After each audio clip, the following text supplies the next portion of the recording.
Commissioners, టీచర్లు, ఆ తర్వాత పంచాయతీరాజ్ డిపార్ట్మెంట్ వీళ్ళందరూ మాతో సహాయం వాళ్ళు మాకు అందించారు. కాబట్టి మీకు తెలుసు కలెక్టర్లు, ఎస్పీల మీద చాలా ఒత్తిడి ఉంది.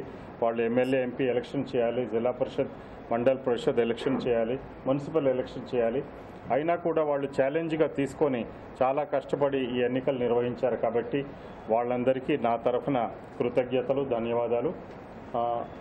ఎలాంటి ఇబ్బందులు లేకుండా సామరస్యమైన వాతావరణంలో మినిమం రీపోల్స్తో మనం ఎలక్షన్లు జరుపుకున్నందుకు నిజంగా నాకు చాలా సంతృప్తిగా ఉందండి. ఎలాంటి అనుకోని ఘటనలు కానీ, దురదృష్టమైన ఘటనలు కానీ జరగకుండా ఉండడం చాలా సంతృప్తి.